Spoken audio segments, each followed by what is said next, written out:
Fucking hell, I look like ass. I have been quite sick for a couple of days. I'm still quite sick, so ignore the nasally voice you're going to hear throughout this video. But I was out doing the media guy work for Longford Town's under-17s as they won the league on Saturday. So, you know, all for a good cause and all that, but I am now feeling the effects of the torrential rain we got. So ignore me for looking like a zombie, and welcome back to The Verdict.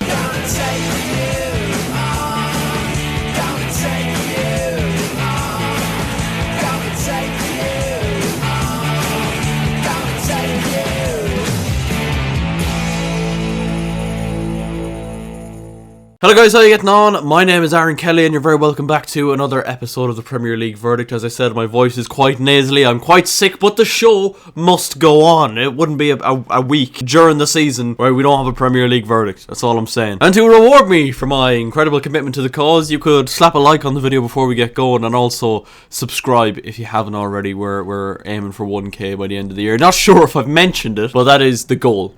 Alright, we have the graphic up in front of us as usual, ladies and gentlemen, with our green, yellow and red box. You know what they all mean at this point. You don't need me to keep explaining it to you every week. Ladies and gentlemen, we have a rarity in the green box this week. It's number one for a goalkeeper, not just for any goalkeeper, for Chelsea's goalkeeper, Kepa Arrizabalaga, who, despite Chelsea winning 2-0, Kepa was the absolute star of the show in Chelsea's 2-0 win at Villa Park against Aston Villa. Mason Mount was on the score sheet twice. I mean, the first one, a gift from Tyrone Mings after a couple of minutes. Then a free kick, which Mings actually conceded. Mount buried. Not great goalkeeping from Emi Martinez, it's fair to say. But Kepa Arrizabalaga, the standout player. I mean, I don't think I've ever said this on this channel, but Kepa was so impressive on Sunday. Genuinely, probably his best performance in a Chelsea jersey. I know that he's not up against any stiff competition or anything like that. However, he was unbelievable between the sticks. An amazing triple save being one of the highlights. Another making a save of the season contender. I'm going to die on that hill to deny a Danny Ings header from point blank range. Like, simply unbelievable. And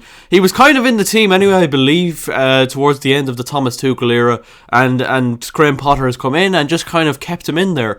And when we look at the form books this season, you know, Edouard Mendy does not deserve to be anywhere near the starting 11. He's been one of Chelsea's worst players this season. He's made some horrendous mistakes that have led to goals. And Kepa, to be fair to him, we talk about him being a bit of an annoying character. He's had to bide his time, and you know, with that kind of personality that we know him to have, that kind of spiky personality, you think of that famous Maurizio Sarri moment in the Carabao Cup final in 2019. You know, Kepa has that kind of bad attitude in him, but he's had to bide his time. He's not whinged once that we've seen. He's bided his time, he's got his chance in the starting 11, and now he's held on to it. An amazing man of the match, standout performance from Kepa Arrizabalaga. From Chelsea as a whole, though, not a great performance, and I said it on my TikTok that I uploaded yesterday. By the way, if you're not following me on TikTok, do, because there will be some weeks where I don't talk about Chelsea at all. Obviously, I'm a big Chelsea fan. This series used to just be Chelsea content. However, I want to, you know, kind of branch out a little bit. But if you want to go over and follow my TikTok, link in the description, I will be doing a match review after every single Chelsea game from now until the end of the season, as long as I'm not, you know, dead or something. And yeah, I'll round off this point by saying Kepa Arrizabalaga, unbelievable performance. He gets the green box and he stays as Chelsea's number one for the foreseeable future anyway. I mean, the way you look at it, he's obviously going to stay on until he makes a mistake, which is not great for us, but let's hope he doesn't make any really, really bad Kepa-like mistakes in the foreseeable future, because he has been a revelation since he's got back into the Chelsea starting 11, and that was definitely highlighted in his performance in the 2-0 win against Villa on Sunday. Just like last week, we're going to leave the yellow box till last. We're going to go with Stinker of the Week now, and I'm going to give it to Nottingham Forest for, I mean, number one being bottom of the table at this point. I think 5 points so far from their opening 9 or 10 games. They've been incredibly poor this season, and it's sad to see actually, because I actually backed Nottingham Forest to do quite well. Kind of wanted them to do well because they're such a historical club, you know, one of the most successful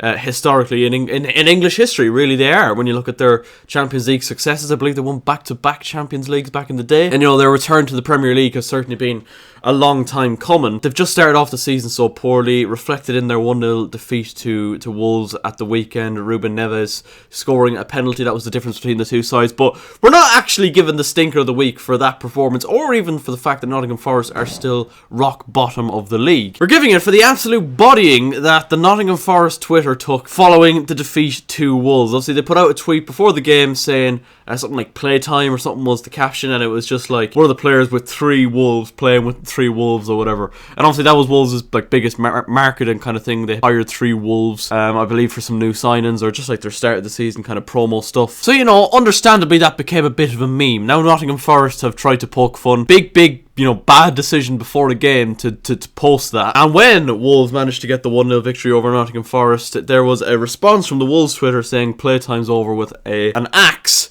inside a tree stump, obviously signalling that Nottingham Forest have indeed been conquered and destroyed by the mighty Wolverhampton Wanderers. And another nail into the coffin for Nottingham Forest. It just seems to get more and more embarrassing the more you think about it. I think the most worrying thing for Nottingham Forest is the fact that they spent so much money in the summer as well. They brought in basically a fucking whole new squad. I mean, they kind of had to in a way because a lot of their players, star players last season, were loan players. You think of the likes of Garner, you think of Jed Spence. You know, all of them star players just loanees, so obviously they had to reinvest and bring in new players, and indeed they did, as I say, and pretty much an entirely new squad for Nottingham Forest. Kind of gives me vibes of QPR back in like 2012, 2013 when they bought loads of high profile players to the likes of Rio Ferdinand, Julio Cesar, Gibril Cisse, players who have been there and done it but were kind of over the hill by the time they got to Queen's Park Rangers. It just didn't work out, and I feel like it's not going to work out for Nottingham Forest, and they will go down quite easily, actually. But yeah, stinker of the week for that hilarious social media outburst and interaction that they ended up having with the Wolves Twitter. Pretty funny, and good shithousery from Wolves. You know, I gotta hand it to them. Well done. We're going to wrap things up with our yellow box, and what a win for Liverpool. The shocking moment of the week, Liverpool's win over Manchester City at Anfield, and certainly not a result I was expecting to see this weekend. Obviously, the big record going into this game was certainly at risk. I think it was Virgil van Dijk hasn't lost a home league game in the Premier League for 5 years. You know, that's incredible. And it was certainly with the form Liverpool are in. Yes, they went and battered Rangers, but I mean, who wouldn't batter Rangers? They're fucking shit. They battered Rangers during the week, yes, but I really did think it was going to be a bit of a back down to earth, especially coming up against the form City have been in, unbeaten so far this season, and with Erling Haaland firing in the goals every week and pretty much taking up residence in Aaron Kelly's green box in the verdict. All the indicators were pointing towards a Manchester City win, and an easy one, and an ugly situation for Liverpool to find themselves in, but they got a 1-0 victory thanks to an excellent Mo Salah goal. We talk about taking the piss out of Jack Grealish, we did last week. He didn't get a game yesterday, but we do have another stat to put on him, and is that Alisson has more assists in 2022 than Jack Grealish. That is just fucking phenomenal. Like, Jesus Christ, lads. A flop no one's talking about, let's be honest. Brilliant from Mo Salah. Obviously, Man City had a goal ruled out by VAR for a goal by Phil Foden, pulled back for an Erling Haaland foul on Fabinho, which has certainly divided opinions, and I can kind of see why. And it's kind of similar. I think Jamie Carragher mentioned it on Sky Sports. It's actually very similar to the Martin Odegaard foul on Christian Eriksen in the Man United-Arsenal game a couple of weeks back. Yes, Haaland has a grab on Fabinho's jersey. Is that what brings him down, or is Fabinho already on the way down?